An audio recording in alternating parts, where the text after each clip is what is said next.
Hello, hello, and welcome, everyone. Most of you have no idea who I am, no clue who I am. I'm here to present one of the most important messages on the internet. When I say one of the most important, I mean it's well up there, well up there. Listen, out of 8 billion people on Earth today, many see the world changing, shifting in ways that feel significant, right? And knowledge, it continues increasing, and corruption is being exposed, yet there's still a major elephant in the room. And that's what I'm here to discuss today. The world's organized religions and, quote, religious books. Now, before I go in, I want to make very clear, I want a little disclaimer. I'm not a part of any organized religion. Okay, so that said, let's begin. And truly favored are those that hear and see this message and receive it the right way.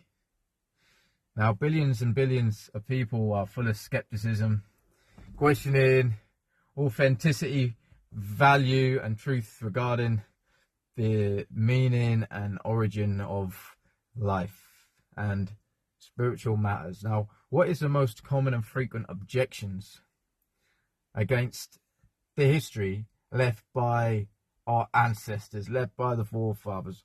One of them is that it was all written and created by man, something that I've heard countless times. Of course, though, it's written by man or many men. Ask yourself, be true to yourself, be honest with yourself.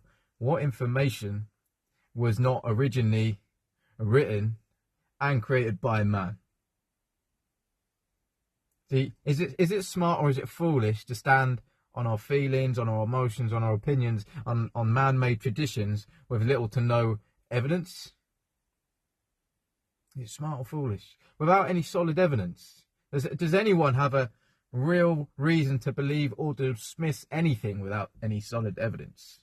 What is written about the origin of life in our history? Is it best to start with the earliest available sources and then work forward, or the other way around?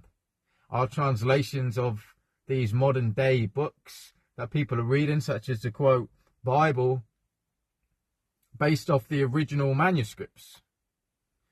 One thing, right, that we can all agree on, I'm sure one thing that we can all agree on, is that in order for anyone to find out truth, they must first seek it.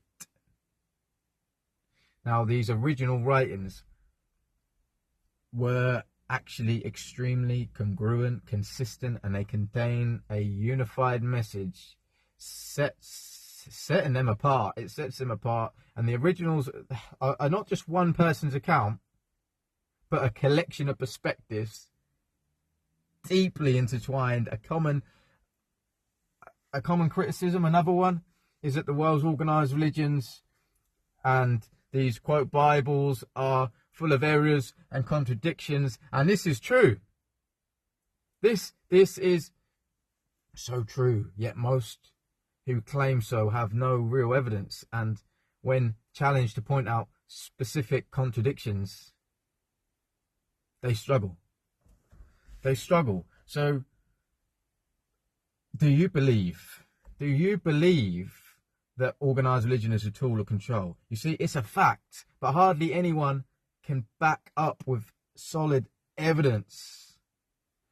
Organized religion has been and is still used to control billions of people. That's a fact. But it's time to tear it down, and it's time to expose the falsehoods. So ask yourself, why do these ancient texts exist? How have these organized religions become so prominent in the world? Many of you think you have an idea, but is this all a deliberate strategy to create confusion among humanity? Many would agree. With so many religions in the world, You see, none of them contain an accurate account of these original manuscripts, these original scriptures, these original writings left to us. Let's examine the evidence, shall we?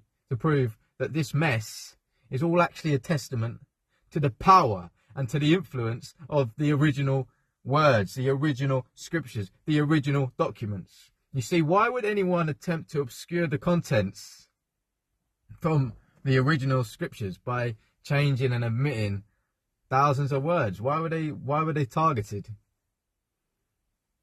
If you believe in truth, if you believe in life, then what? Then do you also believe that the way to truth and the way to life must be available? Do you believe that our ancestors and forefathers, do you believe that they desired to communicate with us, to leave us truth? Do you believe that, you see, the original writings, they contain no confusion or contradictions. This is what a lot of people don't know. They're filled with real history. They're filled with genuine, real prophecy and a moral guidance that speaks directly to the human condition. But despite the great efforts to cause great division, corruption and distortion and all these organized religions, no force can prevent the truth from being preserved.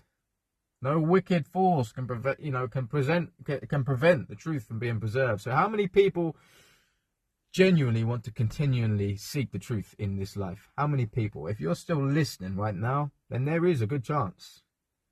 There is a good chance that you could be one of those few people that genuinely want to. You see, with even a little bit of research, it becomes apparent that organized religion is significantly influenced by Greek, by Latin, by Judaism, by Talmud philosophical thought. And these influences, they are all in direct conflict with the true essence of the original words, the original scriptures, the original documents. Believing in the originals, yes, it's ultimately about faith. And those original, that word tells us that those that do not love the truth are sent a strong delusion. And I believe that. Now I want you to really stop and think about the following question that I present to you right now. Who is God? Who is God? What does that word mean? See, most will base their answer off of either their religious beliefs or their opinions and their feelings and their emotions. Like many of you, however, I once believed that the word God was referring to the Most High, the supreme being of all.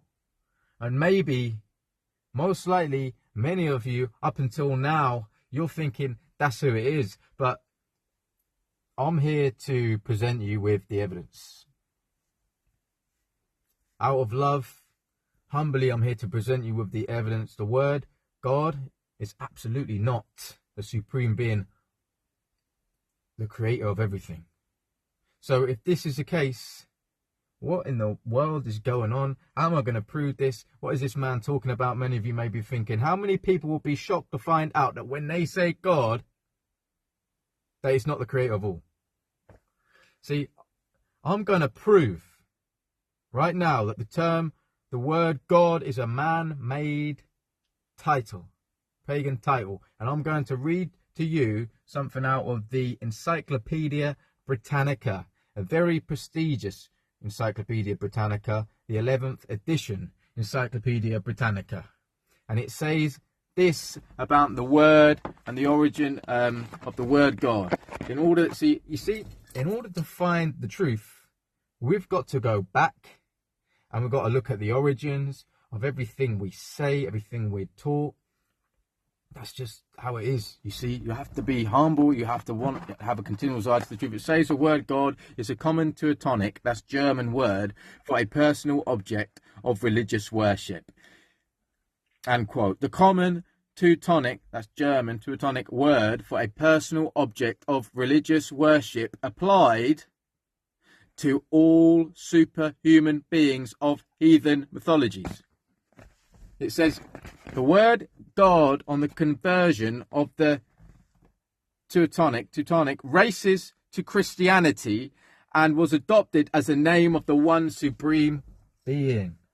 So this word was just recently in history adopted, meaning it was not ever up until recently that anyone referred to the supreme being of all as God, as God, ever. The word God, it came from pagans, in other words, evil mythologies. The word God is a man-made pagan title. What is a mythology? What is a myth? It's something that is not true. It's something that doesn't exist.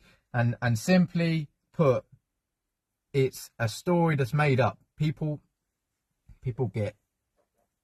like to dream. People like to believe, and they like to dream, and they like to imagine, but it's not real. That's what mythology means. It's folklore. It's false. And it's important when digging for the truth to have a continual desire for truth.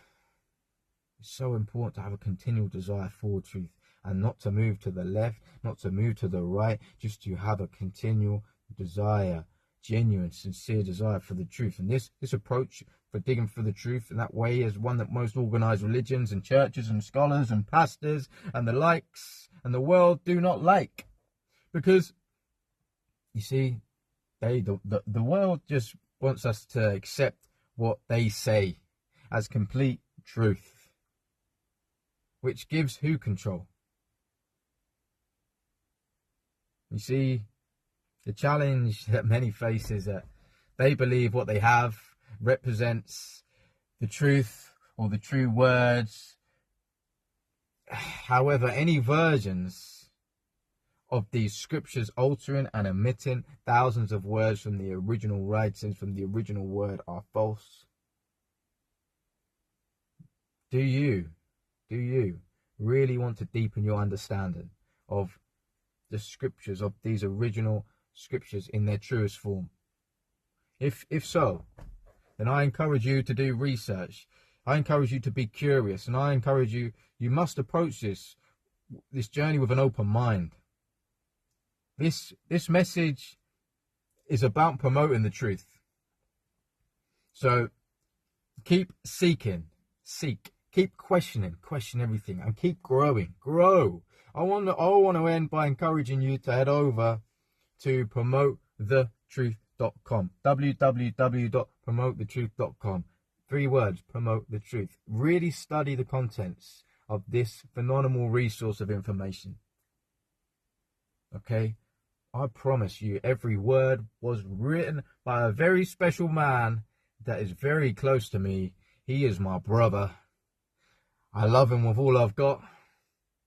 And if you've listened all the way through to the end and to here, and you visit Promote the Truth website with an open mind,